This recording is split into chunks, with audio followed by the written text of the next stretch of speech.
Drama के starting में हम यहाँ पर शाओ को देखते जहाँ पर वो अपनी मैजिकल पावर्स का प्रैक्टिस कर रही होती है। इतने में यहाँ पर उसकी छोटी सी बेटी आ जाती है एक ट्री का ब्रांच लेकर। बट यहाँ पर शाओ से ज़्यादा कुछ नहीं होती। वो कहते कि तो छोटा सा ब्रांच है, मैं अभी तुम्हें बताती हूँ कि तुम्हें क्या करना चाहिए। एंड यहाँ पर वो अपनी पावर्स का इस्तेमाल कर यहाँ का सबसे स्ट्रॉन्गेस्ट ट्री को निकाल रही होती है। फिर इतने में हम यहाँ पर उसके बेटे को देखते और उसके मास्टर को देखते, जहाँ पर उसके मास्टर को समझ आ जाता है कि कुछ तो यहाँ पर बुरा हो रहा होगा। कहीं यहाँ पर वो मेरी ट्री के साथ छेड़खानी तो नहीं करी जो मेरे एंसेस्टर्स का है। फिर बाद में यहाँ पर मास्टर उसके बेटे को लेकर तुरंत ही वहाँ पर पहुँच जाता है, जहाँ पर वो उस पर चिल्लाने लग जाता है। कहते कि अगर तुम ऐसा करती रहोगी तो फिर पूरा का पूरा विलेज तहस नहस हो जाएगा। यहाँ पर बेचारी शाओ उनसे माफ़ी मांगने लग जाती है। कहते कि अब मैं क्या ही कर सकती हूँ हर टाइम यहाँ पर बैठे रहते हुए। एंड यहाँ पर मास्टर उसे एडवाइस करते कि देखो तुम्हारे लिए बेटर होगा अगर तुम माउंटेन से यहाँ से चली जाओ और सिटी में जाकर रहो, जाकर पैसे कमाओ और ब्लेसिंग्स लो। जिस वजह से यहाँ पर तुम्हारी लाइफ टाइम आगे बढ़ सकती है, वरना यहाँ पर बैड और नेगेटिव एनर्जीज हमेशा तुम्हारा पीछा नहीं छोड़ने वाली है। बाद में यहाँ पर वो अपने बच्चे के साथ में रेडी हो जाती है वहाँ से जाने के लिए। बट यहाँ पर मास्टर का मेन मोटिव पैसे कमाना नहीं था। उनका मेन मोटिव ये होता है कि ये दोनों बच्चे अपने फादर को ढूंढ पाए, और यहाँ पर ये मिशन उसके बेटे को पता होता है। फिर इसके बाद में हम यहाँ पर हमारे मेन लीड को देखते हैं जिसका नाम मिस्टर गू होता है और उसका पूरा नाम गुजा होता है। जहाँ पर असिस्टेंट से माफ़ी मांग रहा था कि अभी तक वो लोग 5 साल पहले वाले मूवमेंट का पता कुछ लगा नहीं पाए हैं। एंड यहाँ पर हमें पास का सीन भी बताया जाता है जहाँ पर गुजा ने कुछ ज़्यादा ही ड्रिंक कर लिया होता है एंड उसके ड्रिंक में ऑलरेडी किसी ने ड्रग्स मिला दिया था, जिस वजह से वो अपने सेंसेस में नहीं था। एंड यहाँ पर कुछ लोग उसका पीछा किए जा रहे थे, जहाँ पर हमारी शाओ बीच में आ जाती है। बट यहाँ पर वो उन गुंडों को मार गिराती है और उन्हें वहाँ से भगा देती है। और तो यहाँ पर शाओ ने भी ड्रिंक किया हुआ था, जहाँ पर वो भी अपने सेंसेस में नहीं होती है। एंड इस चक्कर में यहाँ पर उनके पीछे मेक आउट हो जाता है, जहाँ पर ये make out one night stand में बदल जाता है। फिर बाद में वापस से हम यहाँ पर प्रेजेंट में आ जाते हैं, जहाँ पर गुजा को अच्छे से पता होता है कि वो कोई भी वुमन हो वो बहुत ही ज़्यादा पावरफुल है जिसने मुझे यहाँ पर बचाया हुआ था। फिर यहाँ पर वो उसे वापस से ध्यान से छानबीन करने के लिए बोल देता है। फिर इसके बाद में हम यहाँ पर शाओ को देखते हैं और उसके दोनों बच्चों को देखते हैं, जहाँ पर वो लोग इस सिटी में आ चुके थे। एंड यहाँ पर उनकी नज़र एक स्टॉल पर चली जाती है, जहाँ पर स्टॉल पर एक गेम चल रहा होता है कि अगर कोई भी अपने हाथों से इस 10 किलो के वजन को उठा लेगा तो फिर इन रिटर्न यहाँ पर उसे रिवॉर्ड मिला जाएगा। तो फिर यहाँ पर शाह चली जाती है उसमें पार्टिसिपेट करने के लिए। सभी लोग यहाँ पर उसे क्रिटिसाइज कर रहे होते हैं कि वो एक वुमन है, इतने स्ट्रॉन्ग मैन भी इस बार को नहीं उठा पा रहे हैं, तो फिर एक वुमन क्या ही कर सकती है। इतने में यहाँ पर सी क्यूट सी बेबी एमी बोलने लग जाती है कि मेरी मम्मा ने तो एक हाथ से 5 काउस और 5 बफेलोस को उठाया, तो फिर ये तो इनके लिए कुछ भी नहीं है। सभी लोग यहाँ पर हंस रहे होते, ये सोचे कि बच्ची छोटी है तो मजाक कर रही है। एंड बाद में यहाँ पर आ गई थी कि कोई बात नहीं, मैं तुम सभी को प्रूव कर करूँगी। एंड यहाँ पर वो एंट्री फीस में 200 रुपीज़ दे देती है, जिसके बाद में वो अपने एक हाथों से उस 10 किलो के बार को उठा लेती है। ये चीज़ देखकर सभी के सभी लोग शॉक हो जाते हैं और उसका वीडियो तक निकालने लग जाते हैं। लेकिन यहाँ पर वो शॉप ओनर हैरान हो जाता है इस चीज़ को देखकर। दूसरा यहाँ पर गुजा और उसके असिस्टेंट को देखते हैं जो कि वहीं से गुजर रहे होते। गुजा बोलने लग जाता है कि वो लड़की तो बहुत ज़्यादा इनक्रेडिबल है, क्या पता ये 5 साल पहले वाली हो। असिस्टेंट बोलता है कि नहीं बॉस, आपको पता नहीं है, ये स्टॉल वाले लोग बड़े चालाक होते हैं। यहाँ पर जितनी भी पब्लिक है उसमें से एक उन्हीं का इंसान होता है, जहाँ पर वो लोग जानबूझकर उन्हें वो उठाने के लिए कह देते हैं ताकि सभी के सभी पब्लिक इंटरेस्ट हो जाए एंड एंट्री फीस के नाम के लोग ढेर सारे पैसे कमा लेते हैं। बाद में यहाँ से गुजा और उसका असिस्टेंट चले जाते हैं। दूसरा यहाँ पर शाओ उस स्टॉल ओनर से पैसे मांगने लग जाती है। स्टॉल ओनर बोलता है कि कौन से पैसे। एंड यहाँ पर वो मैग्नीफाइंग ग्लास की मदद से उसे छोटे छोटे लिखे हुए शब्दों को बता रहा होता है कि तुम्हें यहाँ पर इन रिटर्न सिर्फ 10 रुपये मिलेंगे। ये सुनकर यहाँ पर शाओ को बड़ा गुस्सा आ जाता है। वो कहते हैं कि तुम एक नंबर के स्कैमर हो और तुमने हम सबको यहाँ पर उल्लू बना है। एंड गुस्से में वो अपना हाथ धीरे से यहाँ पर बेंच पर पटकती है, बट वो बेंच और अंकल दोनों की तरह गिर जाते हैं। फिर बाद में यहाँ से वो जाने लगती है, बट उसका बेटा एबी उसे कहीं नजर नहीं आ रहा था, तो फिर वो और एमी उन्हें ढूंढने लग जाते हैं। फिर इसके बाद में हम यहाँ पर गुजा और असिस्टेंट को देखते हैं, जहाँ पर उनके साथ साथ एबी होता है। एंड यहाँ पर वो गुजा को अपना डैडी बुलाने लग जाता है। असिस्टेंट यहाँ से उस बच्चे को जाने के लिए बोलता है, बट गुजा उससे बड़े प्यार से बात करता है और उसकी मॉम के पास उसे वापस से जाने के लिए कहता है। एबी यहाँ पर कह रहा था कि मैं मजाक नहीं कर रहा हूँ और ना ही मैं झूठ बोल रहा हूँ, तुम ही मेरे डैडी हो। गुजा को लग रहा होता है कि ये बच्चा है तो तो बस ऐसी बातें किए जा रहा है और दिखने में मैं इतना ज़्यादा हैंडसम जो हूँ तो हर कोई यहाँ पर मुझे डैडी बनाना चाहता है। फिर बाद में यहाँ से वो उसे जाने के लिए कहता है, ये कहते हो कि अगर तुम नहीं गए तो मैं तुम्हारे बालों को कट कर दूंगा। फिर बाद में वहाँ से वो लोग चले जाते हैं एक कॉम्पिटिशन में। दूसरा यहाँ पर ये भी सोच रहा होता है कि मेरे डैडी मुझ पर यकीन नहीं कर रहे हैं। फिर बाद में यहाँ पर गुजा उस वुमेन वेट लिफ्टिंग कॉम्पिटिशन में आ गया होता है जहाँ पर वुमेन वेट लिफ्टिंग कर रहे थे। यानी कॉम्पिटिशन वेट लिफ्टिंग का होता है जहाँ पर उन्हें भारी गंभीर बोझ को उठाना होता है। एंड इस कंपटीशन के अंदर हम यहाँ पर मिया को देखते जहाँ पर मिया किसी तो अननोन इंसान के साथ में होती है। एंड यहाँ पर ये इंसान उसे गुजा को परस्यू करने के लिए बोल रहा था। मिया यहाँ पर बोलने लग जाते कि मुझ में ऐसी कौन सी खास बात है कि वो यहाँ पर मुझे पाव देगा। तो फिर यहाँ पर उस पर्सन को गुजा के 5 साल पहले के नाइट स्पेंड वाली बातें पता होती है तो वो उसे उस बारे में बताने लग जाता है। वो कहते हैं कि ये सब तो ठीक है बट उसे मेरी बातों पर यकीन कैसे होगा। वो उसे बताता है कि देखो वो लड़की कुछ ज़्यादा ही स्ट्रांग थी और गुजा उसे ढूंढते हुए इस कॉम्पिटिशन में आने वाला है। तो फिर तुम बस यहाँ पर वेट्स को उठा लेना और सारी चीज़ें तुम्हारे हाथों में हो जाएंगी। यहाँ पर वापस से मिया मना करने लग जाती है क्योंकि वेट उठाना कोई आसान बात नहीं होती है। अगर वो 10 दिनों में प्रैक्टिस भी कर लेगी तो फिर भी वो चीज़ पॉसिबल नहीं है। बट यहाँ पर वो इंसान उसे बेफिक्र होने के लिए कहता है, बोलता है कि तुम टेंशन मत लो, तुम्हारे जितने भी वेट लिफ्टिंग वाले मटेरियल्स होंगे उसके अंदर मैं कुछ नहीं डालने वाला हूँ, उसे मैं फैब्रिकेट कर दूंगा तो तुम ज़रूर जीत जाओगी। एंड यहाँ पर ठीक ऐसा ही होता है, मिया इस कॉम्पिटिशन को जीत जाती है। असिस्टेंट यहाँ पर बोलने लग जाता है कि ये वुमेन तो कुछ ज़्यादा ही स्ट्रांग है और इसका फिगर भी 5 साल वाली पुरानी वुमेन के जैसा ही लग रहा है, तो फिर क्या पता ये वो इंसान हो। एंड गुजा यहाँ पर उसे पर्सनली बात करने के लिए बुला देता है। गुजा यहाँ पर उसे बोलने लग जाता है कि तुम ही वो वुमेन हो जिसके साथ 5 साल पहले मैंने नाइट स्पेंड किया हुआ था। मिया यहाँ पर बोलने जाते कि तो फिर तुम वो इंसान हो। यहाँ पर मैंने तुम्हें ढूंढने की क्या कुछ नहीं कोशिश की पर मैं कैसे भरोसा करूँ कि तुम वही मैन हो। एंड यहाँ पर गुजा उसे भरोसा दिलाने लग जाता है, कहते कि माफ़ कर देना, मैं यहाँ पर तुम्हें कंपेंसनेट करना चाहता हूँ। यहाँ पर मिया साफ साफ कह देती है कि वो मेरा फर्स्ट टाइम था एंड यहाँ पर मैं कोई चैरिटी का काम नहीं कर रही हूँ जहाँ पर मैं पैसों के पीछे भागूंगी, तो फिर मुझे यहाँ पर तुम्हारी वाइफ बनना है। बाद में यहाँ पर गुजा बोलता है कि ठीक है जैसे तुम कहोगी वैसा होगा, मैं तुम्हारी रिस्पॉन्सिबिलिटी लेने के लिए रेडी हूँ। एंड यहाँ पर वो उसे हक करने लग जाती है। इतने में यहाँ पर ए भी आ जाता है जो उन्हें ऐसा देखने लग जाता है। एंड ये भी समझ जाता है कि ये तो कोई बैड वुमन है जो कि मेरे डैड को स्कैम करने की कोशिश कर रही है, मुझे जाकर तुरंत यहाँ पर मम्मा को बताना ही होगा। फिर बाद में यहाँ पर गुजा मिया को अपने विला भेजने के लिए बोल देता है। दूसरा यहाँ पर शाओ और एमी अभी भी एबी को ढूंढ रहे होते हैं। एंड यहाँ पर फाइनली एबी उन्हें मिल जाता है। एंड यहाँ पर शाओ से बोलने लग जाती है कि कहीं पर भी जा रहे हो तो मुझे बता कर जाना चाहिए। वो यहाँ पर कितनी परेशान हो गई थी। एबी बेचारा यहाँ पर सोच रहा होता है कि यहाँ पर वो मॉम को अपने डैड के बारे में कुछ बताए भी या फिर नहीं, लेकिन यहाँ पर वो से कुछ बताता नहीं है। एंड वो लोग वहाँ से जाने लग जाते हैं जहाँ पर गुजा दूर से उन तीनों को देखता है। एंड यहाँ पर वो शाओ को देखकर सोचे पड़ जाता है कि ये लड़की यहाँ पर मुझे देखी से क्यों लग रही है। बट उसे लगता है कि क्या पता उसके दिमाग में वही लड़की ज़्यादा चल रही हो, इसलिए हर एक लड़की उसे सेम लग रही हो। फिर बाद में यहाँ से वो लोग जाने लग जाते हैं जहाँ पर ट्रैफिक जाम कुछ ज़्यादा ही हो गया था, वो भी बस एक बदमाश इंसान की वजह से जो कि अपनी कार को हटाने के लिए रेडी नहीं था। यहाँ पर एम्बुलेंस से उतर कर एक नर्स उससे रिक्वेस्ट करती है बट यहाँ पर वो उसकी बातों को मानता नहीं है। एंड यहाँ पर शाओ आ जाती है इस मामले को अपने हाथ में लेने के लिए। वो यहाँ पर इस पर्सन को रिक्वेस्ट करती है जहाँ पर वो इंसान मानता नहीं है। तो फिर शाओ यहाँ पर बोलते कि देखो तुम अगर हटे नहीं तो तुम्हारे लिए ठीक नहीं होगा।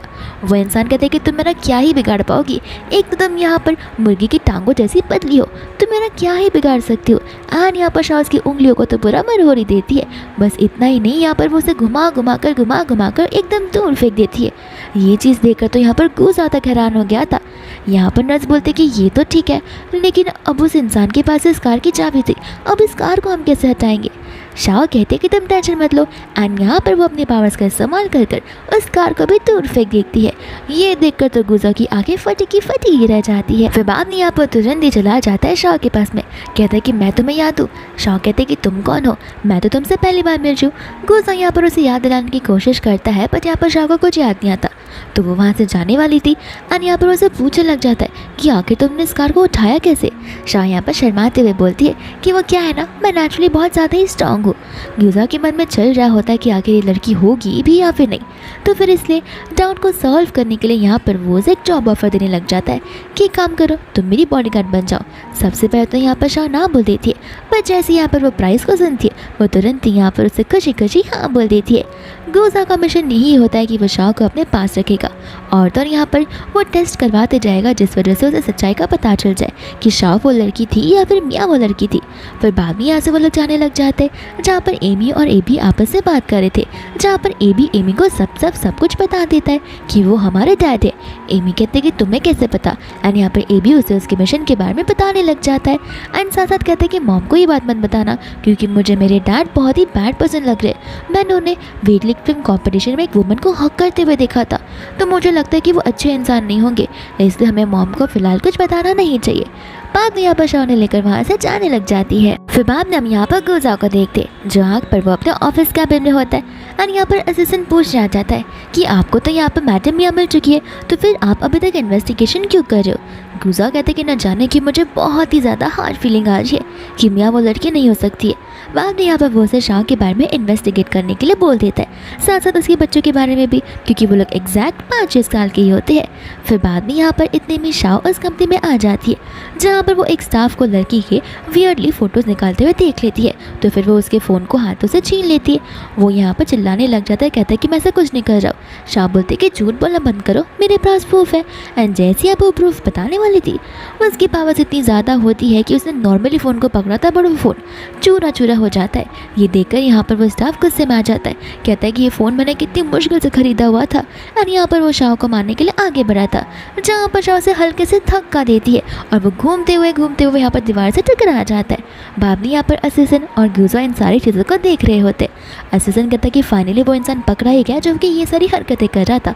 गुजा कहता है कि उसे जाकर यहाँ पर पुलिस स्टेशन में दे दो और ध्यान रखना कि ये बेल लेने पर भी बाहर निकल ना पाए। फिर बाद में यहाँ पर वह शाह के पास चला जाता है, लेकिन जैसे यहाँ पर वह शाह के कंधे पर अपना हाथ रखता है शाह को डेंजर फील होता है, तो फिर वो उसे भी वहाँ पर से धक्का मार देती है और तो बेचारे का एक हाथ तो मानो टूट ही जाता है। शाह कहते हैं कि माफ़ कर देना, मैं उसे ठीक कर दूँगी, तो फिर वो दूसरे हाथ को पकड़कर मोड़ देती है। गुजा कहता है कि तुमने गलत हाथ को मोड़ दिया है और यहाँ पर उसके दोनों के दोनों हाथ काम करना बंद कर देते हैं। गुजा अपने असिस्टेंट कहता है कि प्लीज़ मुझे इस लड़की से दूर रखो। इतने में यहाँ पर शाह व्हील चेयर लेकर आ रही होती है एंड यहाँ पर व्हील चेयर की वजह से उसके एक और पैर पर बड़े ज़ोर से लग जाता है और वो यहाँ पर व्हील चेयर पर ही बैठा रह जाता है।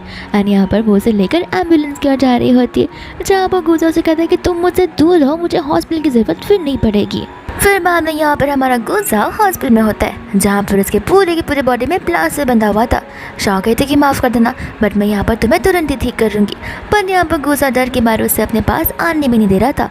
इतने में यहाँ पर मियाँ बेचारी चिंता करती वहाँ पर आ जाती है, कहते कि कौन है वो जिसने तुम्हारी ऐसी हालत की।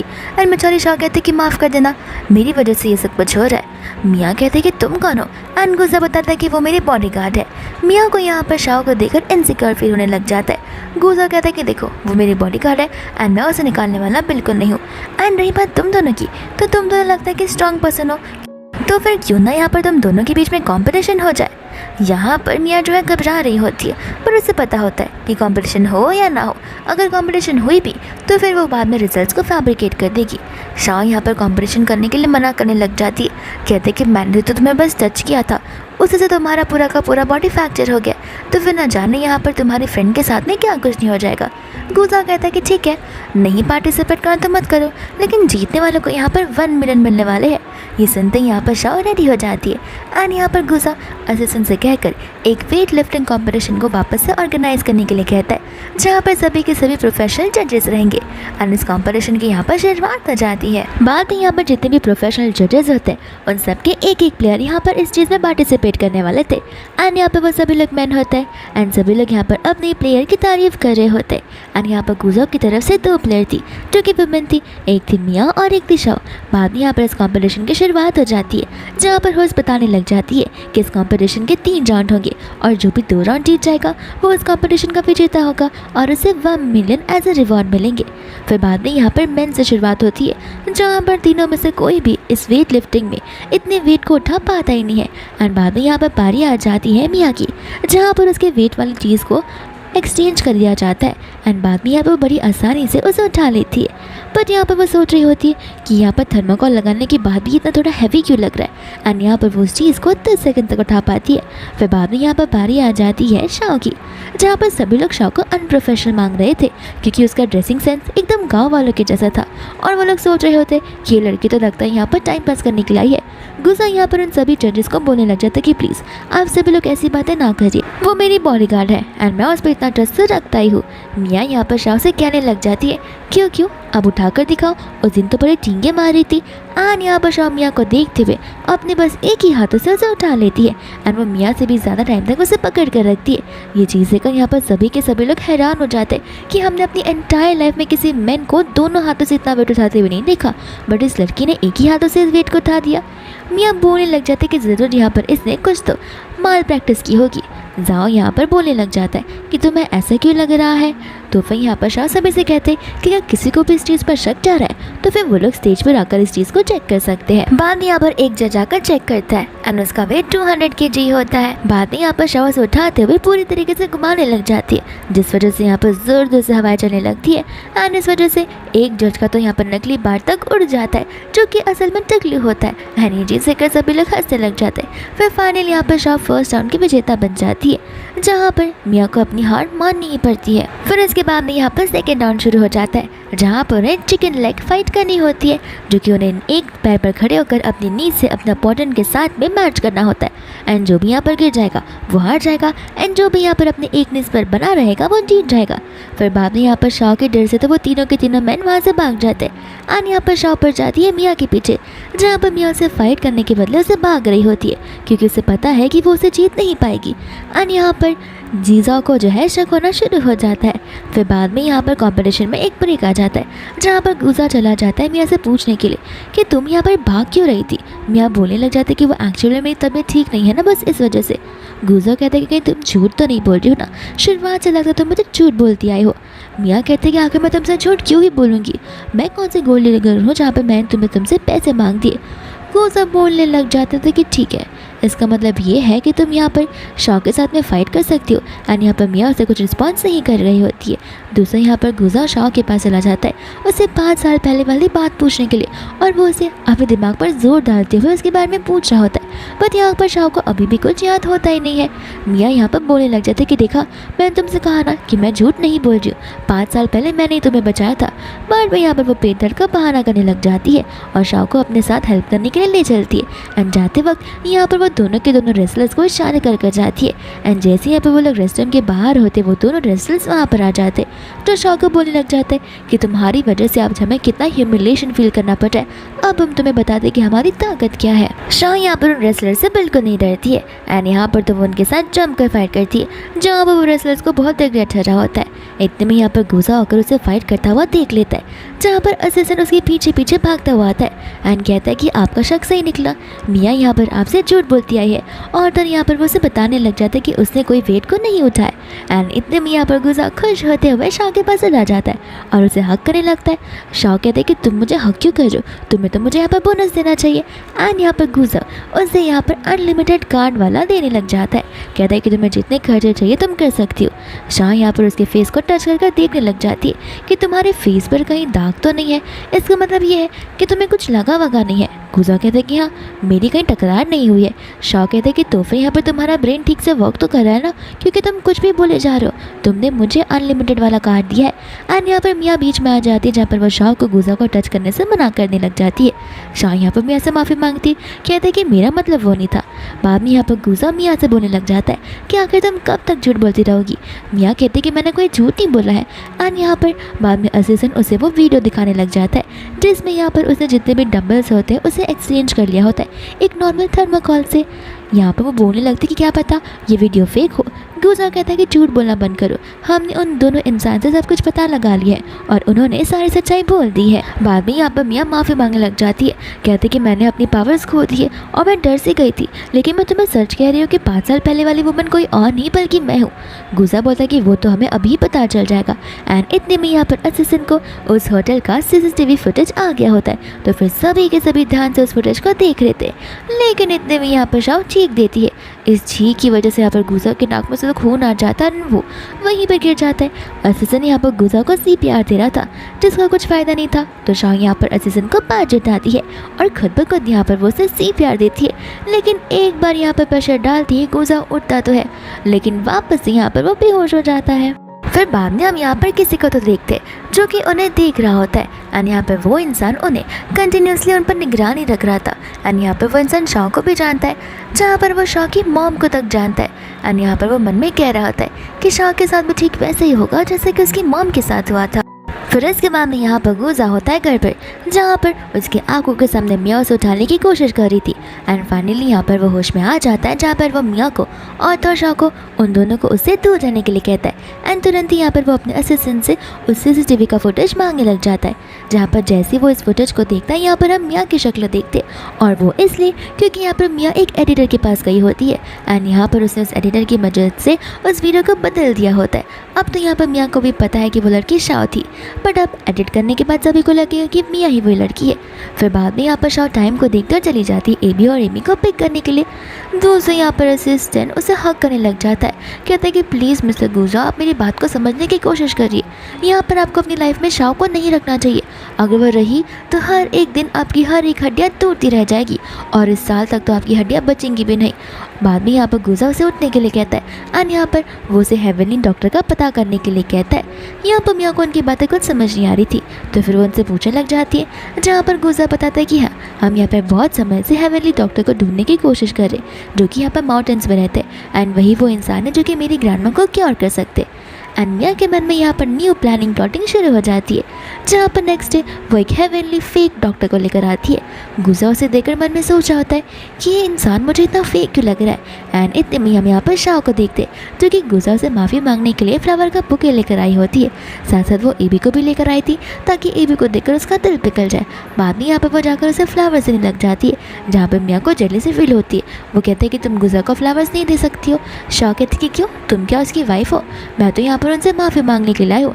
एंड बाद में यहाँ पर गुजा उसकी फ्लावर्स को एक्सेप्ट कर लेता है, बट यहाँ पर वो उससे दूर रहने के लिए कहता है। हम यहाँ पर उस फेक वाले हेवनली डॉक्टर को देखते हैं जिसकी नज़र सिर्फ और सिर्फ यहाँ पर वाइन्स पर होती है। इतने में यहाँ पर ग्रैंडमा आ जाती है, जहाँ पर मियाँ ग्रैंडमा को बटरिंग करना शुरू कर देती है एंड यहाँ पर ग्रैंडमा शाह को देखते ही उसकी आइडेंटिटी पूछने लग जाती है। बाद में यहाँ पर शाह अपने आप को इंट्रोड्यूस करवाने लग जाती है, जहाँ पर दोस्तों यहाँ पर मियाँ हेवनली फेक डॉक्टर को इंट्रोड्यूस करवाती है, जहाँ पर डॉक्टर कहता है कि आपको टेंशन लेने की ज़रूरत नहीं है, मैं यहाँ पर आपको ठीक कर दूंगा। बट यहाँ पर ये भी बोल रहा होता है कि ये इंसान फेक है, इसे यहाँ पर किसी को ठीक वेक करना नहीं आता। एंड शाह यहाँ पर उस इंसान को देखकर मन में ही पहचान जाती है कि ये तो मेरे मास्टर नहीं है, क्योंकि मेरे मास्टर ही अकेले यहाँ पर हेवनली डॉक्टर के नाम से जाने जाते हैं। बाद में यहाँ पर उसे गुस्सा आ जाता है, वो यहाँ पर माँ से बोलने लग जाता है कि मैं यहाँ पर तुम्हारी ग्रैंडमा को ट्रीट नहीं करूँगा क्योंकि ये बच्चा यहाँ पर मेरी बेइज्जती कर जाए। एंड मैं यहाँ पर शाह को अपने बेटे की ज़बान संभाल कर बात करने के लिए कहती है। शाह बोलते कि मेरा बेटा झूठ नहीं बोल रहा, मेरे बेटे को यहाँ पर मेडिकल और मैजिकल स्किल्स अच्छे से आते, तो फिर वो यहाँ पर कुछ सोच समझ कर ही बात कर जाए। मियाँ यहाँ पर ग्रैंडमा से कहने लग जाते कि प्लीज़ इसे कुछ तो समझाइए, ये बिन मतलब का यहाँ पर अगर बकबक करेगा तो फिर हेवनली डॉक्टर यहाँ से चले जाएंगे। ग्रैंडमा बाद में यहाँ पर उन्हें रिक्वेस्ट करने लग जाती है, जहाँ पर वो डॉक्टर अपने पावर्स का इस्तेमाल करना शुरू कर देता है। एंड यहाँ पर शाह एबी से कहते कि अगर ग्रैंडमा को कुछ भी हुआ तो फिर तुम इंसान को तुरंत ही माउंटेन पे भेज देना अपनी पावर्स का इस्तेमाल कर। एंड फिर बाद में यहाँ पर वो फेक डॉक्टर ग्रैंडमा को क्योर कर देता है। एंड यहाँ पर ग्रैंडमा जल भी पा रही थी। मियाँ यहाँ पर शाह से कहते कि देखा हो गया दूध का दूध और पानी का पानी। एबी यहाँ पर बताने लग जाते कि नहीं, ग्रैंडमा यहाँ पर टेम्पररी ठीक हुई है, लेकिन कुछ घंटों बाद वो खुद ब खुद चल नहीं पाएंगी, ये मैं लिख के दे सकता हूँ। ये सुनते ही यहाँ पर फेक डॉक्टर मन में सोचने लग जाता है कि आखिर इस बच्चे को इस स्टिक के बारे में कैसे पता चला। बाद में यहाँ पर एबी अपने पावर्स का इस्तेमाल करता है, जहाँ पर उन सभी को एक बैड और नेगेटिव एनर्जीज वहाँ से जाते हुए दिखने लग जाती है। एंड ग्रैंडमा वापस से यहाँ पर व्हीलचेयर पर बैठ जाती है। फेक डॉक्टर यहाँ पर गुस्सा हो जाता है, कहता है कि अब मैं तुम्हें ट्रीट करने वाला बिल्कुल नहीं हूँ, क्योंकि तुम लोग यहाँ पर मेरे मैजिकल पावर्स पर संदेह कर रहे हो। बाद में यहाँ पर ये भी बोलता है कि ग्रैंडमा आप टेंशन मत लीजिए, मैं आपको ठीक कर सकता हूँ। एंड यहाँ पर वो आसपास की चीज़ों को नोटिस करने लग जाता है। मियाँ शाह से कहते हैं कि तुम्हारा बच्चा कुछ काम का नहीं है, बस यहाँ पर वो नाटक कर रहा और टींगे मार रहा है, अभी कभी तुम दोनों को यहाँ से चले जाना चाहिए। शाह कहते कि तुम अपना मुँह बंद रखो, मुझे मेरे बेटे पर पूरा भरोसा है। एंड यहाँ पर फाइनली एबी को एक पेंटिंग दिख जाती है जहाँ पर वो उन सभी को बताने लग जाता है कि इसमें से बैड एनर्जी आ रही है। एंड यहाँ पर वो अपनी पावर्स का इस्तेमाल करता है जहाँ पर से सारी की सारी नेगेटिव और ब्लैक एनर्जीज ऊपर हवा में होने लग जाती है। ये देखकर यहाँ पर तो वो फेक डॉक्टर घबरा जाता है एंड सभी से माफ़ी मांगने लगता है कि यहाँ पर इस लड़की ने मुझे ये सब बोलने के लिए किया था। एंड इतने में यहाँ पर एबी ग्रैंडमा को ठीक कर देता है जहाँ पर ग्रैंडमा नॉर्मली चल फिर पा रही थी और अपने पूरे के पूरे लेग्स को मूव कर पा रही थी। मिया यहाँ पर बोलने लग जाती है कि इस डोंगी पापा की बातों पर विश्वास मत करो, मैंने उसे ऐसा कुछ भी नहीं कहा है। शाह यहाँ पर बोलती कि नहीं, ये इंसान झूठ नहीं बोल सकता है। एंड यहाँ पर बाद में वो उस डोंगी पापा को पूछती है कि तुम पक्का श्योर हो कि यहाँ पर मिया ने तुम्हें इस आईडी से करने के लिए कहा है। एंड यहाँ पर वो एक चेक दिखाने लग जाता है जिसके अंदर मिया का सिग्नेचर होता है। बाद में यहाँ पर मिया उसे लेकर फाड़ फोड़ कर फेंक देती है, कहती है कि सारी चीज़ें फेक है, मेरी बात पर भरोसा करने की कोशिश करो। बट यहाँ पर गुज़र का गुस्सा आ जाता है, वो मिया के ऊपर कार्ड फेंक देता है, कहता है इन पैसों को लो और अभी के अभी यहाँ से दफ़ा हो जाओ। बाद में यहाँ से वो लोग वहाँ से चले जाते हैं जहाँ पर ग्रैंडमा एबी को बहुत ज़्यादा थैंक यू बोलती है, कहते कि आज तो तुम यहाँ पर लंच कर ही जाना। फिर इसके बाद में यहाँ पर वो लोग लंच करने लग जाते हैं जहाँ पर शाह और एबी तो कुछ ज़्यादा ही खा रहे थे। एबी ग्रैंडमा से पूछ रहा होता है कि क्या मैं यहाँ पर अपनी सिस्टर को भी ले आ सकता हूँ एंड ग्रैंडमा यहाँ पर उसे हाँ बोल देती है। ग्रैंडमा यहाँ पर मन में सोच रही होती कि काश इन दोनों के जैसे यहाँ पर मेरे ग्रैंडसन और ग्रैंड डॉटर होते तो मेरी लाइफ यहाँ पर कितनी अच्छी होती। दोस्तों यहाँ पर गुज़ा जो है शाह को हेल्प कर रहा होता है उसके फेस पर चीज़ें वाइप करने के लिए। एंड यहाँ पर एबी सोच रहा था कि मॉम डैड को ज़्यादा प्रोग्रेस बना ही नहीं रहे, लगता है मुझे ही कुछ करना होगा। एंड यहाँ पर वो जानबूझकर मॉम के ऊपर पानी गिरा देता है। फिर बाद में यहाँ पर उसकी मम्मा यानी कि शाह चली जाती है कपड़े चेंज करने के लिए। एंड यहाँ पर उसे पीछे का जिप लग ही नहीं रहा था। इतने में यहाँ पर गुज़ा आकर उसे हेल्प करने लग जाता है जहाँ पर गुज़ा को याद आता है कि उस लड़की के राइट चेस्ट पर एक बर्थ मार्क था। तो फिर यहाँ पर वो चेक तो करता है बट उसे वो दिखता नहीं है शाह के चेस्ट पर, तो उसे लग रहा होता है कि शायद से अभी भी मिसअंडरस्टैंडिंग हो रही है। फिर बाद में यहाँ से जैसी वो जाने वाली थी वो फिसल कर गिरने वाली थी एंड यहाँ पर गुज़ा उसे पकड़ लेता है जहाँ पर उन दोनों के बीच में एक्सीडेंटल केस हो जाता है। एंड यहाँ पर ग्रैंडमा उसे देखकर शर्माने और हंसने लग जाती है, साथ साथ एबी भी बहुत ज़्यादा खुश हो रहा था। फिर बाद यहाँ पर मिया चली जाती है उस इंसान से कंप्लेन करने के लिए जो कि यहाँ पर मिस्टर फू होता है। एंड यहाँ पर मिस्टर फू के अकॉर्डिंग ये साइड से चलने वाली थी बट ऐसा कुछ नहीं होता है। यहाँ पर मिया उसे चिल्ला रही होती है जहाँ पर फू उसका गला दबाने लग जाता है, कहते हैं कि सब कुछ यहाँ पर तुम्हारी वजह से हो रहा है, तुम्हारी वजह से मेरे प्लान चौपट हो रहे हैं। फिर बाद में यहाँ पर वो उसे कल अपने साथ ऑक्शन में चलने के लिए कहता है क्योंकि एक प्रीशियस क्लाउड कलर स्टोन था जो कि उन्हें लेना था। मिया को यहाँ पर इसके बारे में कुछ पता नहीं होता, वो उसे बताने लग जाता है कि एक बार वो स्टोन मेरा हो जाए फिर यहाँ पर गुज़ा के पास में जो कुछ भी होगा वो सब कुछ यहाँ पर मेरे पास आ जाएगा। फिर बाद में हमें यहाँ पर बचपन का सीन बताया जाता है जहाँ पर हम फू को बहुत रोते हुए देखते हैं। एंड यहाँ पर उसकी मॉम की हालत बहुत ख़राब होती है जहाँ पर उसकी मॉम से कहते हैं कि प्लीज़ मेरे जाने के बाद ऐसे रोना मत। एंड यहाँ पर उसकी मॉम का आज आखिरी दिन होता है जहाँ पर एक इंसान आकर उसकी हेल्प करने के लिए गारंटी देने लग जाता है। फिर हम वापस से प्रेजेंट में आ जाते हैं जहाँ पर फू को बड़ा गुस्सा आ रहा होता है क्योंकि जिस दिन उसकी मॉम मरी थी उस दिन यहाँ पर गुज़ा का बर्थडे था और हालांकि इन दोनों के बीच में कोई तो कनेक्शन ज़रूर है। इसके बाद हम यहाँ पर गुज़ा को देखते हैं जो कि उस स्टोन को देख रहा होता है। शाह भी यहाँ पर गौर से देख रही थी, कहते कि तुम इसे इतना गौर से देख रहे हो, इसमें इतनी कौन सी स्पेशल बात है। एंड बाद में यहाँ पर गुज़ा उसे उस स्टोन की स्पेशलिटी बताने लग जाता है, साथ साथ उसका प्राइस भी। प्राइस सुनते ही यहाँ पर शाह मन में बोलने लग जाती है कि इन स्टोन्स में से तो मैं यहाँ पर पहाड़ों पर खेला करती थी और यहाँ पर सिटीज़ में ये स्टोन इतने महंगे बिकते हैं। दोस्तों यहाँ पर वो दोनों की क्लोजनेस कुछ ज़्यादा ही बढ़ जाती है तो फिर शाह खुद ब खुद गुज़ा से दूर हो जाती है एंड वो दोनों का अपना एक्सीडेंटल किस याद आ रहा होता है। फिर बाद में यहाँ पर गुज़ा सामने से शाह को अपने साथ उस ऑक्शन में चलने के लिए कहता है, उसका साथ देने के लिए। फिर नेक्स्ट यहाँ पर ऑक्शन वाला दिन आ जाता है जहाँ पर मिया शाह को और एबी को आते हुए देखकर चिढ़ सी जाती है। मिया यहाँ पर शाह से बोलने लग जाती है कि तुम्हें पता है ना ये ऑक्शन बहुत ही ज़्यादा इंपॉर्टेंट है जहाँ पर सिर्फ हायर क्लास वाले लोग आया करते हैं, तो फिर तुम यहाँ पर क्या कर रही हो। शाह यहाँ पर मन में बोलने लग जाती है और तो मियाँ से भी कहती है कि मुझे यहाँ पर न जाने क्यों किसी के जलने की बुआ आ रही है। यहाँ पर मियाँ को गुस्सा आने लग जाता है और वो शाह से कहते हैं कि ठीक है चलो तुम यहाँ पर आ भी गई लेकिन तुम ऑक्शन में पार्टिसिपेट कैसे कर पाओगी, क्योंकि ऑक्शन में पार्टिसिपेट करने के लिए तुम्हारे पास पैसे तो होने चाहिए। शाह यहाँ पर मियाँ को टेंशन लेने से मना करती है, कहती है कि मैं अपनी सारी की सारी प्रिपरेशंस करके आई हूँ। एंड इतने में यहाँ पर एमी एक बड़े से स्टोन्स को लेकर आ जाती है एंड एमी को ऐसे आता देख सभी के सभी लोग चौकन्ना हो जाते हैं। वो लोग इस बात से हैरान थे कि आखिर एक छोटी सी बच्ची इतना भारी भरकम पत्थर कैसे उठा सकती है। मियाँ यहाँ पर बोलने लग जाती है कि तुमने तो अपनी बच्चे को एक्टिंग करने की कितनी अच्छे से ट्रेनिंग दे रखी है। शाह कहते कि ये नकली स्टोन नहीं है, अगर यकीन नहीं हो रहा तो तुम ही खुद ही इसे उठा कर देखो, लेकिन मुझे पता है कि तुम इसे नहीं उठा पाओगी। मियाँ यहाँ पर कहते कि जाने भी दो, लेकिन इस स्टोन के बदले तुम यहाँ पर कुछ भी नहीं खरीद पाओगी। यहाँ पर शाह से कहते कि नहीं, मेरे पास एक नहीं बल्कि ढेर सारे स्टोन्स हैं। और यहाँ पर वो एक एक करके कम से कम 5-6 स्टोन्स को तो निकाल ही लेती है। सभी लोग यहाँ पर उस पर हंसने लग जाते क्योंकि मियाँ जो उसका मजाक बना रही होती है, ये कहते हुए कि तुम्हें क्या लगता है इस टूटे फूटे स्टोन के बदले कोई तुम्हें इतना प्रीशियस चीज़ देगा। शाह कहते ही टूटे फूटे स्टोन्स नहीं है, ये बहुत कीमती स्टोन्स हैं। इन सभी का अगर वर्थ देखा जाए तो 500 मिलियन तो ज़रूर हो ही जाएगा। मियाँ बोलते कि 500 मिलियन, कोई यहाँ पर इसके 500 रुपये भी नहीं देगा, तुम न जाने कौन से ख्याल में हो। लेकिन इतने में यहाँ पर गूजा आ जाता है जो कि बोलने लग जाता है कि मैं सारे के सारे स्टोन्स 1 बिलियन में खरीदूंगा। और उसी चीज़ को सुनकर सभी लोग हैरान हो जाते हैं। मियाँ यहाँ पर गूजा से कहने लग जाती है कि तुम क्या इस बेवकूफ़ लड़की के इंसान के बातों में आ रहे हो। ये लड़की यहाँ पर तुम्हें बेवकूफ़ बनाने की कोशिश कर रही है और उसके बदले यहाँ पर वो तुमसे कितने सारे पैसे ले लेगी। गूजा यहाँ पर मियाँ को वार्निंग देने लगता है, कहते कि देखो तुम्हारे साथ जो मेरा बिजनेस था वो ऑलरेडी मैंने सेटल डाउन कर लिया है, तो फिर शाह के बारे में ये सब बोलना बंद करो तो बेटर होगा, और मेरा पीछा करना भी। मियाँ कहते कि मैं तुम्हारे लिए यहाँ पर नहीं आई हूँ। एंड इतने में यहाँ पर फू आ जाता है, जहाँ पर गूजा फू को देखकर हैरान हो जाता है क्योंकि उसने फू को इतने समय बाद यहाँ पर देखा होता है। फू यहाँ पर हाथ मिलाने के लिए हाथ आगे तो बढ़ाता है बट गूजा उसे ग्रीट नहीं करता है। फू कहता है कि लगता है मेरे बड़े भैया आज मुझसे कुछ ज़्यादा ही नाराज़ है और वो अपने छोटे भैया को नाराज़ नहीं करना चाहते। यहाँ पर गूजा कहता है कि तुम चाइना में क्या कर रहे हो।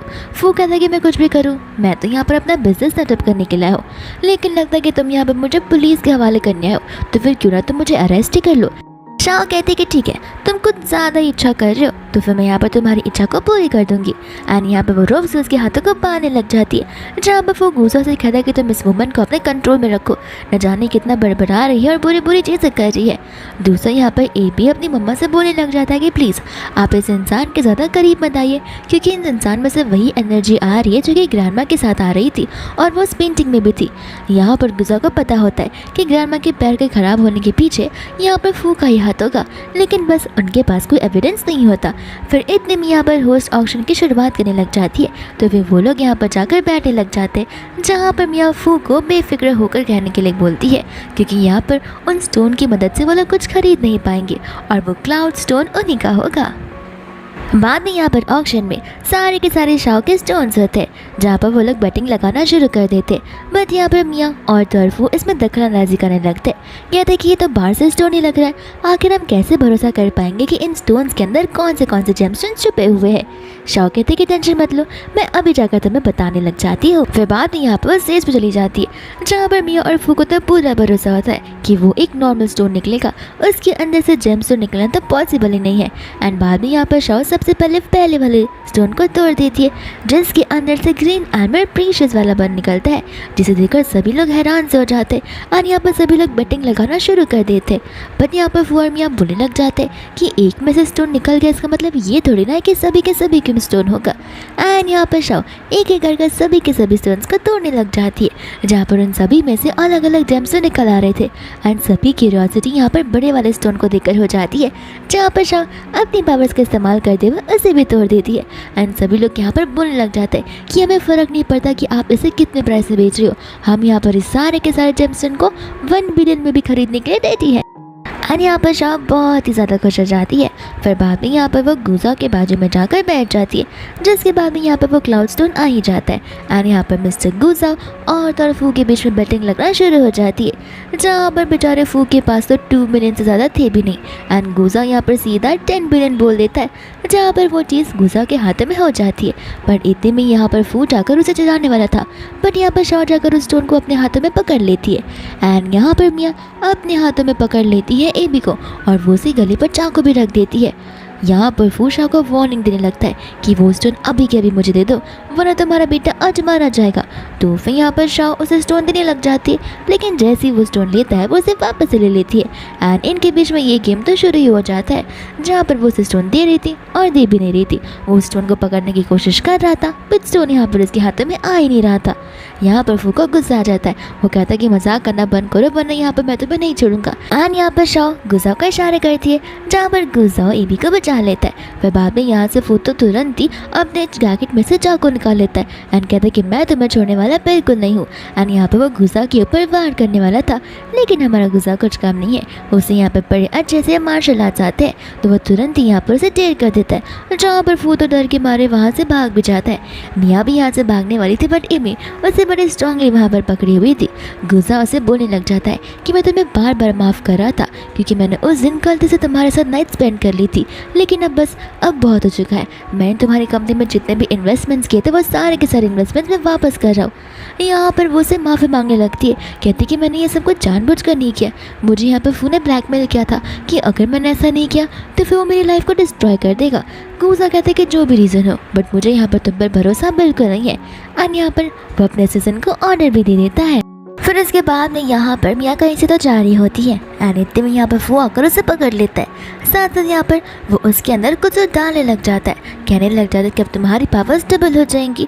लगता है यहाँ पर वो भी उसके ऊपर ब्लैक मैजिक कर रहा था।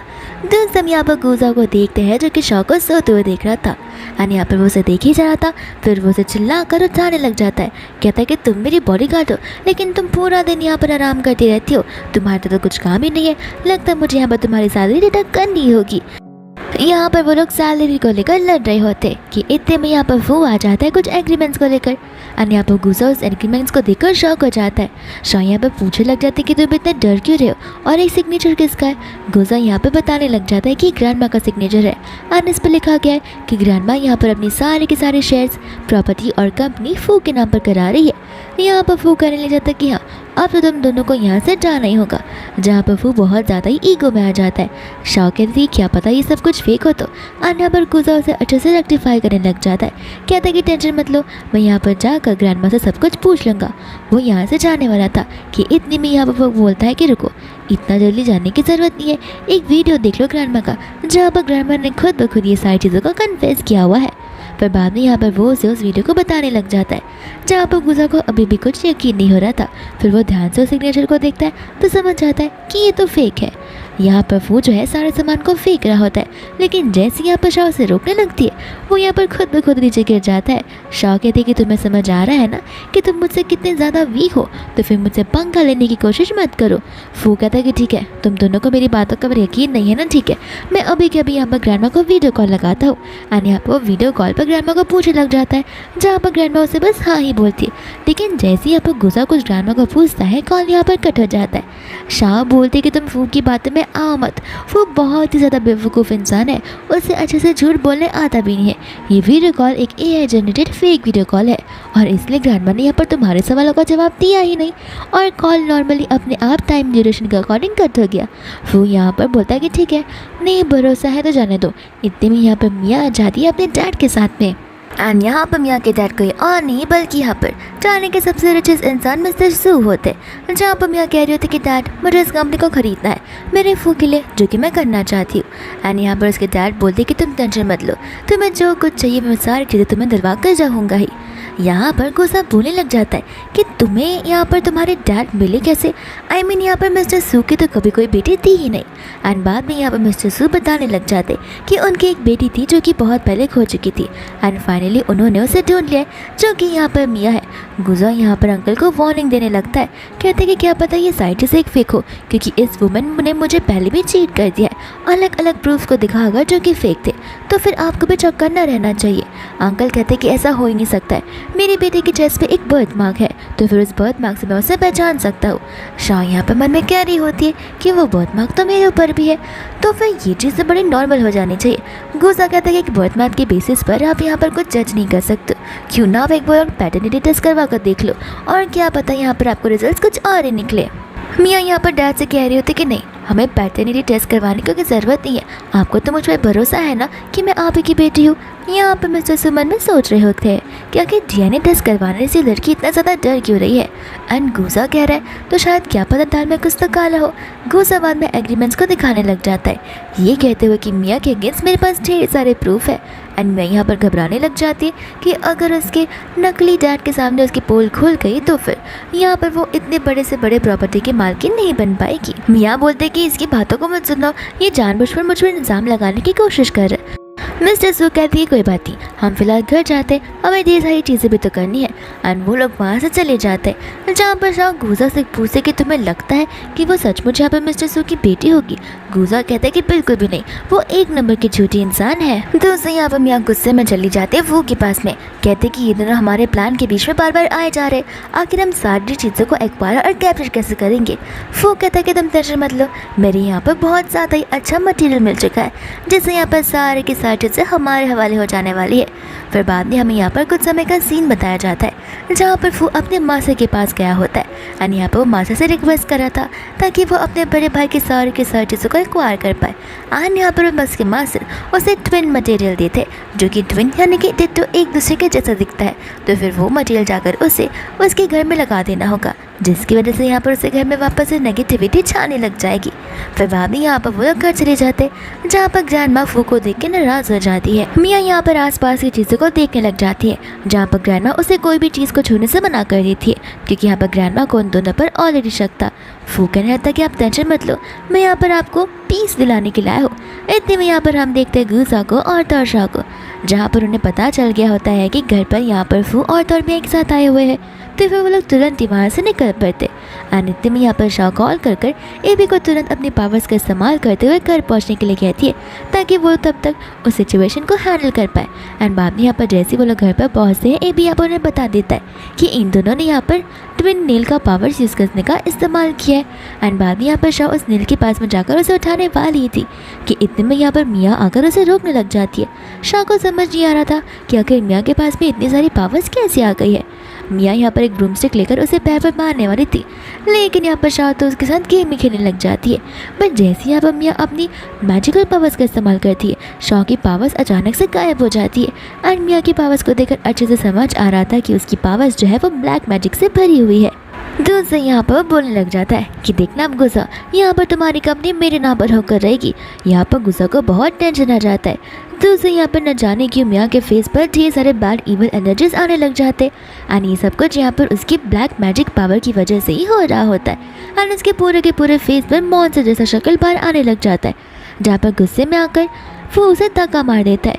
मियाँ उस पर चिल्लाने लग जाते हैं कि सब कुछ तुम्हारी वजह से हो रहा है। वो कहते हैं कि अपना मुंह बंद रखो, मुझे यहाँ पर मेरा मकसद कंप्लीट करने से मतलब है। एंड यहाँ पर बड़ी तेज़ी से हंसे जा रहा था, जहाँ पर वो गुजा को बता रहा होता है कि तुम्हारी कंपनी अब बहुत जल्दी बैंकरप्ट होने वाली है, देख लेना इन सारे रूमर्स की वजह से। इतने में यहाँ पर मिस्टर सू वहाँ पर आ जाता है, जो कि मियाँ को ऐसे देखकर टेंशन में आ जाता है। वो यहाँ पर सारा का सारा इंतजाम गुजा और शाह पर लगा देता है। बट यहाँ पर मियाँ अपने डैड को सब कुछ सच बता देती है कि सब कुछ यहाँ पर फू ने किया है, फू की वजह से मेरी ऐसी हालत है। एंड मिस्टर सू यहाँ पर गुस्से में आकर फू को ही जोर से पंच मार देते हैं। एंड फू as a mental psycho person हंसने लग जाता है, कहता है कि लगता है मियाँ तुम तुम्हारी स्टैंडर्ड्स भूल रही हो, तुम्हें पता है ना कि आखिर तुम्हें किसने यहाँ पर मिस्टर फू की बेटी बनाई है। ये सुनते ही यहाँ पर मिस्टर फू कंफ्यूज हो जाते। मियाँ कहते कि प्लीज़ आप इसकी बातों पर यकीन मत कीजिए, ये एक नंबर का झूठा इंसान है। यहाँ पर फू कहते कि नहीं मिस्टर फू, लगता है आज जाकर आपको मुझे सारी सच्चाई बतानी ही होगी, क्योंकि यहाँ पर मियाँ ने जो मुझे सबसे पहले बिट्रे किया, मियाँ आपकी रियल बेटी तो है ही नहीं। मियाँ या बीवी यहाँ पर मिस्टर सू को यही कह रही होती है कि इस पर भरोसा मत कीजिए, ये एक साइको पर्सन है।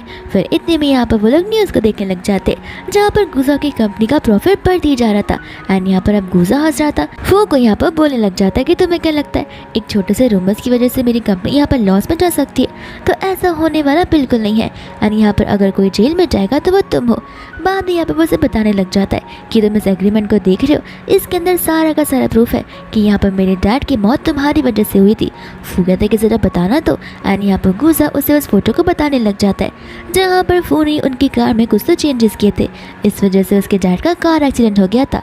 फू यहाँ पर हंसने लग जाता है, कहता है कि ये तो मैं पुलिस को बोल सकता हूँ कि मैंने यहाँ पर कार को बनाने की कोशिश की थी और तुमने यहाँ पर कार को डिस्ट्रॉय करने की कोशिश की थी, तब तुम क्या करोगे? बाद में यहाँ पर वो उसे एक टेप रिकॉर्डिंग सुनाने लग जाता है, जिसे सुनकर यहाँ पर तो वो घबराने लग जाता है। एंड इतने में यहाँ पर पुलिस आ जाती है, जो उसे लेकर जाने लग जाती है। फिर बाद में यहाँ पर गुजाओ से वो पूछने लग जाता है कि अगर तुम्हारे पास सारे प्रूफ है तो फिर तुमने तब से पहले आकर मुझे बताया क्यों नहीं और पुलिस को क्यों नहीं खबर दी। गुजाओ से बोलने लग जाता कि देखो तुम भी बच्चे ही थे और मैं भी एक छोटा बच्चा था जहाँ पर हम दोनों के दिल में ग्रजेस थे और तो नादानियाँ भी थी।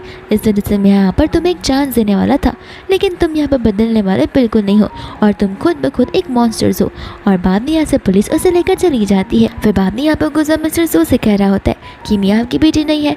मियाँ कहते कि आप इसकी बात पर यकीन मत कीजिए, ये लोग जानबूझकर झूठ बोल रहे। और यहाँ पर गुजा उन्हें एक वीडियो को दिखाने लग जाता है जहाँ पर गुस्से में आकर मिस्टर सू उसे ही गाल पर थप्पड़ मार देते हैं। और यहाँ पर मियाँ गुस्सा होकर शाह को मारने वाली थी कि इतने में यहाँ पर एमी आ जाती है और वो अपनी मम्मा को एक ब्रेसलेट दे देती है जिसकी वजह से इसकी मॉम की सारी पावर्स वापस आ जाती है। एंड इसकी मॉम यहाँ पर अपनी पावर्स का यूज़ कर मियाँ को पुलिस के हवाले कर देती है। फिर बाद में यहाँ पर मिस्टर सू का ध्यान चला जाता है शॉ के पर।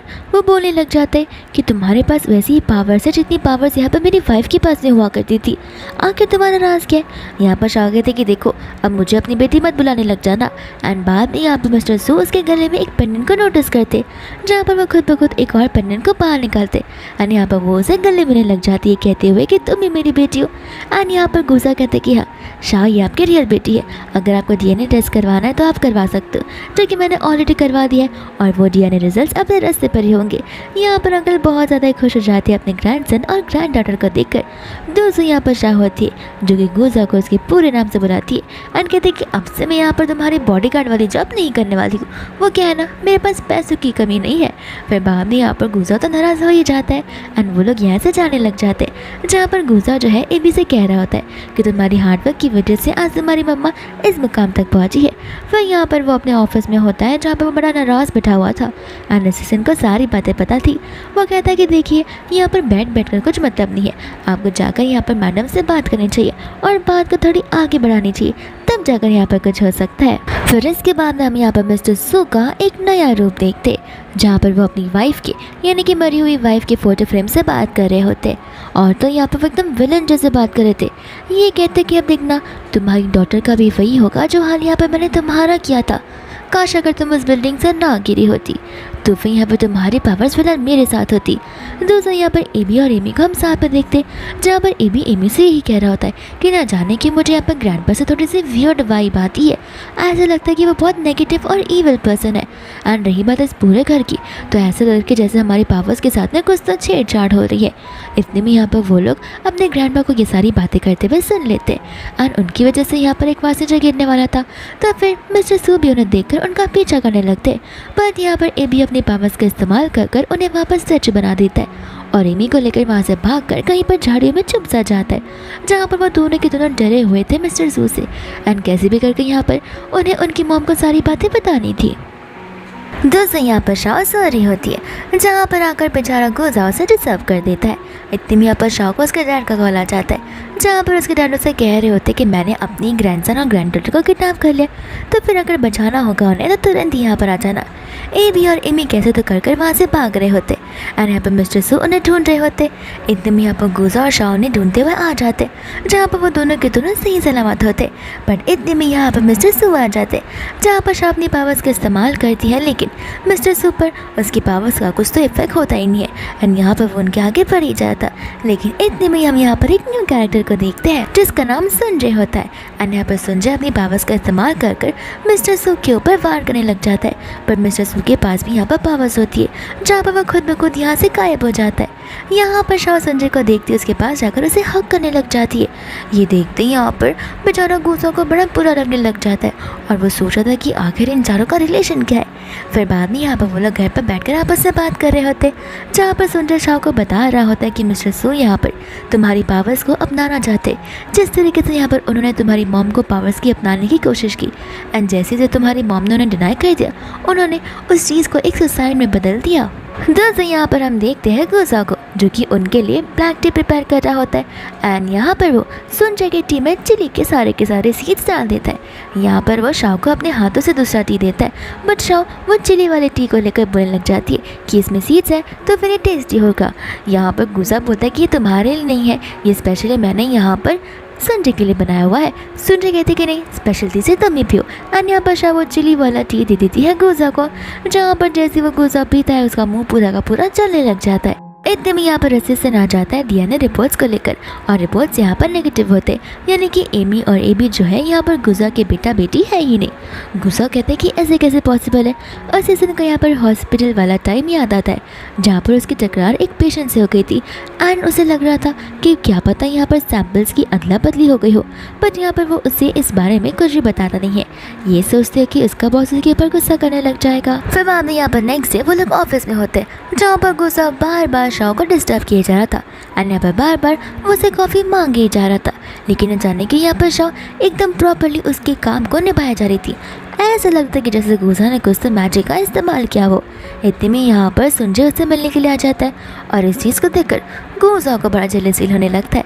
फिर जब वो लोग यहाँ पर कैबिन में होते हैं तो वो उसे कॉफ़ी मांगने वाला था कि इतने में यहाँ पर शाह बड़े से बॉटल को आगे रख लेती है, कहते कि ये लो इसमें यहाँ पर बोले 4 दिन की कॉफ़ी मैंने बना कर रखी है, जब मन चाहे तब पीने रहना, ठीक है ना।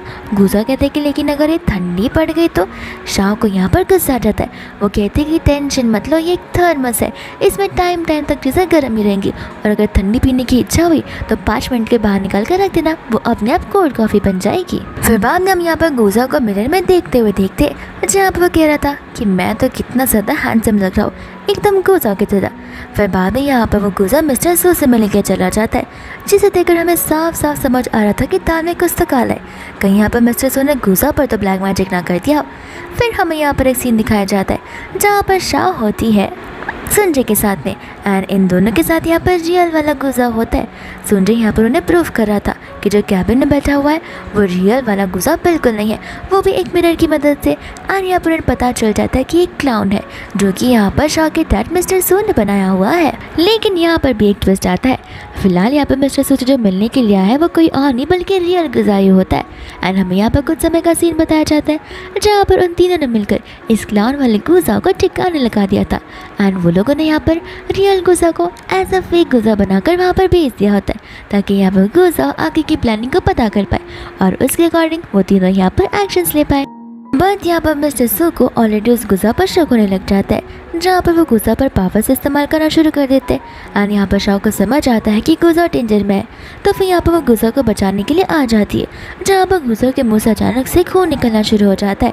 इतने में यहाँ पर संजय आ जाता है जो कि मिस्टर सू से फाइट करने लग जाता है एंड यहाँ पर मिस्टर सू की पावर्स धीरे धीरे कर जाने लग जाती है एंड जैसा संजय बोलता है मिस्टर सू टिट्टो वैसा ही करने लग जाते हैं एंड यहाँ पर वो बच्चों की एक्टिंग करने लग जाते हैं। दूसरा यहाँ पर गुजा होता है जो कि शाह से कहता है कि मुझे माफ़ कर देना एंड यहाँ पर वो उसे 5 साल पहले वाली बात याद दिलाने लग जाता है, ये कहते हुए कि मुझे उस लड़की की शक्ल याद नहीं है, लेकिन मैं होप करता हूँ कि अगर वो लड़की कोई और नहीं बल्कि तुम हो तो फिर मुझे बहुत अच्छा लगेगा। बाद में यहाँ पर वो लोग उसे लेकर हॉस्पिटल चले जाते जहाँ पर जैसे ही उसका स्ट्रेचर बाहर आता है उसका फेस रखा हुआ था। ये देखकर यहाँ पर शाह से ज़्यादा तो असिस्टेंट रो रहा होता है। इतने में गुजा अपने शक्ल को बाहर निकालता है, कहता है कि तुम इतना रो क्यों रही हो, मैंने इसे अपने मुंह पर रखा था कि कुछ ज़्यादा ही उजाला मुझे दिखाई दे रहा था। एंड बाद में यहाँ पर शाह को रिलीफ होती है। बाद में यहाँ पर शाह और गुजा एक साथ में होते जहाँ पर इतने में वहाँ पर असिस्टेंट आ जाता है डीएनए रिपोर्ट्स को लेकर एंड कहता है कि कंग्रेचुलेशंस, एबी और एमी आप ही की बेटा बेटी है। यहाँ पर गुजा कहते हैं कि तुम क्या थोड़े से पागल हो, अब कौन सा तुमने डीएनए टेस्ट करवाया।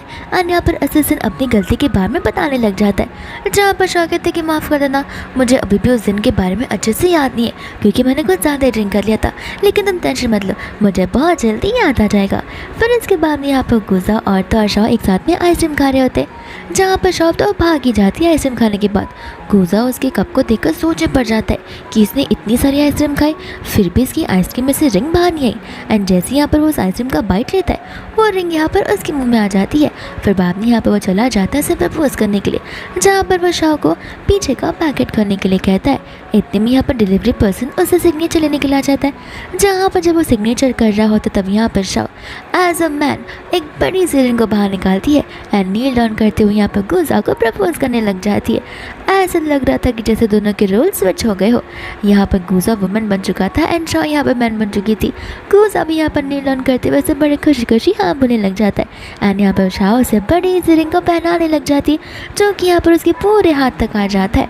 फिर बाद में यहाँ पर वो उसे हक करने लग जाती है, साथ साथ वो उसे फोरहेड किस भी देखती है एंड यहाँ पर गुजा को बहुत ही अच्छा लग रहा होता है कि फाइनली उसका सपना पूरा हो रहा है। बट इतने में यहाँ पर आ जाता है सुंजे, जिसे देखकर यहाँ पर गुजा सोचने पड़ जाता है कि शादी के बाद भी कि यह हमारे साथ चिपका हुआ रहेगा। और इसी के साथ ये ड्रामा यहीं पर खत्म हो जाता है, जहाँ पर गुजा की लाइफ तो सेट हो चुकी है। बट अभी भी गुजा की लाइफ में प्रॉब्लम है सुंजे कि आखिर ये चिपकू सुंजे उनकी लाइफ से कब जाने वाला है।